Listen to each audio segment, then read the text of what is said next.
Okay, so these are a pair of Smith & Wesson shields. This is a car, PM9, and they're relatively small and thin and really good firearms for concealed carry because they're easy to conceal on the person and they're not huge and sticking out. Tell them to go to Firearms Policy Coalition and then hang up. Just kept asking me the same. Huh? Legally allowed to carry a pistol in public. I'm like, I don't know. It's too soon.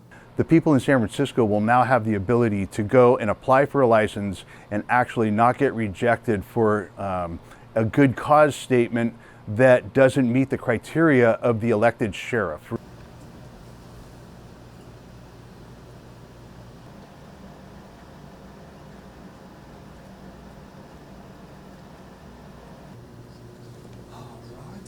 All right.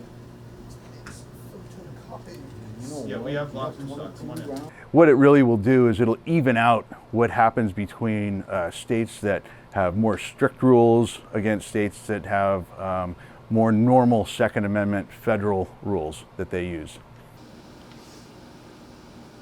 Make sure having carrying the boxes in. 5 years. Only when you go to buy a gun after it's expired. Yeah.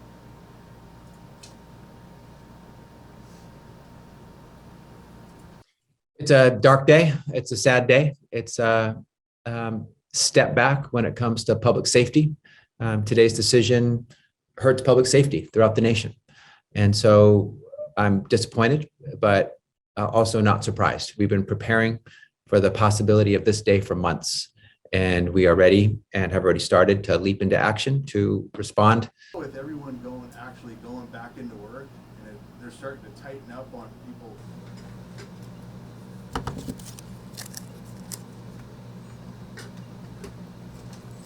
We are leading the race to the bottom when it comes to gun violence globally, and we have to do more. We have to do better.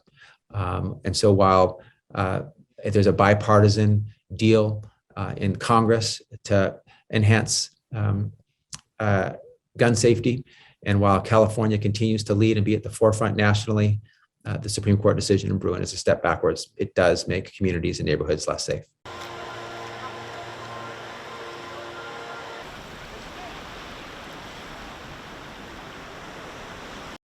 It's just incredibly frustrating to see a court ruling that will ultimately put guns in a lot more people's hands in public places in ways where there's no background checks, there's no other conditions for training or anything else. And ultimately, this can ratchet up and escalate the kinds of violence that we're seeing around the country already.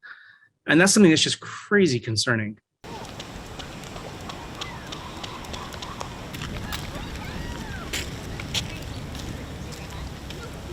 And here in Hawaii, we've made reducing gun violence a priority.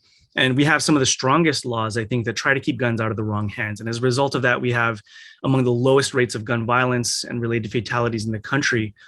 This kind of ruling can really start to change that and put guns in public places in dangerous situations where you might not have people trained to de-escalate a dangerous situation, which will result in gun-related deaths.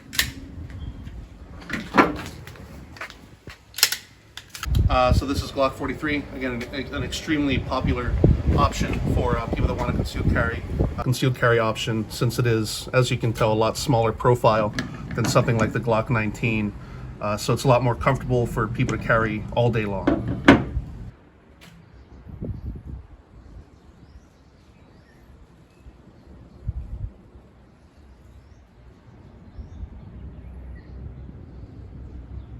Or the current ruling by the Supreme Court will force Hawaii to put a framework in place that allows us to conceal carry.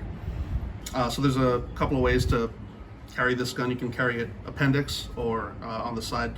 Carrying an appendix, just slide it in. And there you go, you're ready for the day.